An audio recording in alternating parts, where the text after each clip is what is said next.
my galactical beings. I've forgotten a few points in the month of October as we dissected it. I forgot the whole main thing of October. October is the 33, as I said before, the master spiritual teacher. What also is in the month of October, which is Halloween or Samhain, depending on how you say it. So basically, in general, this whole month is about death, honoring the death inside of you, honoring the death of your ancestors, honoring the death of your lineage, honoring the death of your past lives, and so forth. How do you know of your past lives? It's very easy to find out. This is where your genetic memory comes to play. Your genetic memory will spit everything you need to know at you. Just ask and you will listen. Just ask, listen, and you will receive. It is true. You will receive it. But you have to be the observer of thought. When you observe thought, you start to have a little clarity on what thought's yours and what thought's fucking garbage. Your thought will come in and you'll know what the garbage is. You'll just know. I can't tell you what to see. I just tell you where to look and guide. So we're honoring the dead. Basically, and if you think about honoring the dead, think about honoring, one of your relatives, or let's say, you honor the dead this whole month, and on Halloween we can communicate because the veil is no longer. So this awakens. What I'm trying to get to is this awakens that energetic flow, that chord, that yes, I honor you on the other side, whatever it may be. We had this and that. You can even rip up contracts at this time. You could, when you get down to the gods and the goddesses, now that's another story because you awaken that whole tree root. That's why all these things are going on with this, with the whole Sumerian. If you've been watching the past few videos on what's been going on, we've been awakening this thing because of the consciousness is on this, this energetic. This energetic lock. It's like I'm locked on it. Now I know just how you find the roots. You just find your roots of where you're from.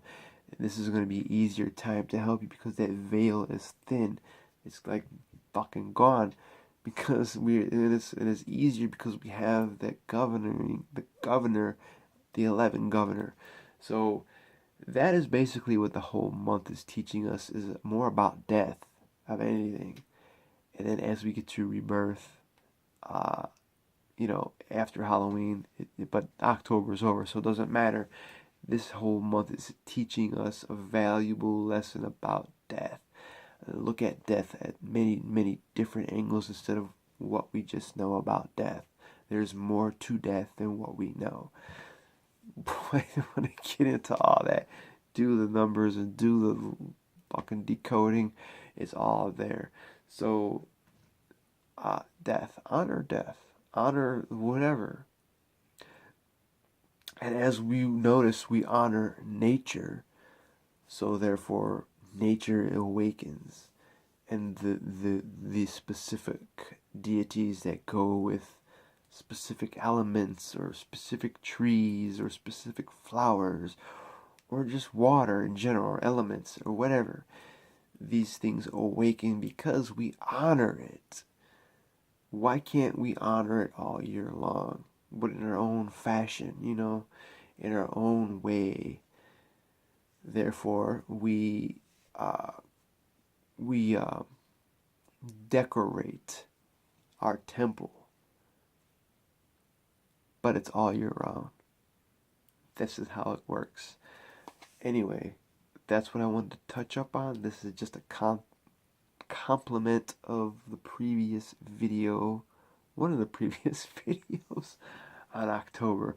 This will be October part 2. I did forget that you gotta honor the death.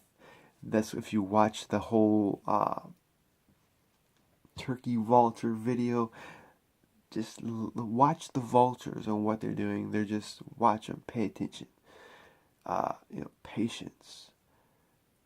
Patience. Slow down and think clearly. Observe clearly of thoughts coming in and memory. Thoughts and memory are everything. Basically, that is the soul. Memory is the soul. You bring your memories from wherever with you. Your memory does not leave. We come to earth to remember where we came from and who we are and what we're doing and where we're going. That's what we came here. So we're just remembering what we did already. This is just like a refreshment, transformation, a refreshment.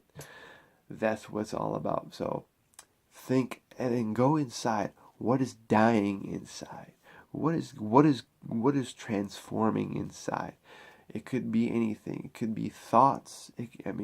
Right now the moon is waning, but it's still in a full moon energetic flow for the next day and a half or something like that.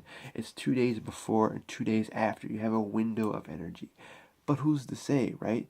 You can have some instruments that are going to flash up and say, oh, well, you've got 2 or 3 days, Who's to say that? What did the ancients do? How did they do? How did they know when it was 100% full or 90% waxing moon? How did they know?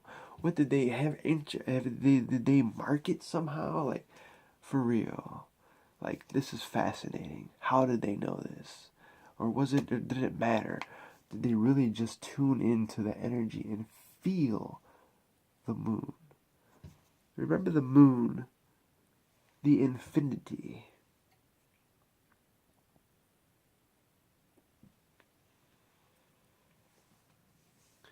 And I believe, now I've just come to my head, the infinity, we have the infinity in the middle of the M and the N. In numerology, M is 4, N is 5. What is 5 and 4 is 9, which is the end of the cycle. I don't know how this all works, but it's all fucking fascinating. And if it keeps me in a positive way of life to get out of the media brainwashing of society and all this other nonsense that comes with it, obey, and follow the crowd is all garbage. I don't follow any crowd. I just do what I gotta do. I just give the messages. That's all I'm here to do. On this beautiful, happy note, I thank you guys, as usual, for tuning in and joining me on this crazy cosmic path of enlightenment, or ascension, or whatever the fuck you want to call it. So, on this happy note, D-Ra is signing out. The Cosmic Voodoo Ranger is going back to work, and I'll see you soon.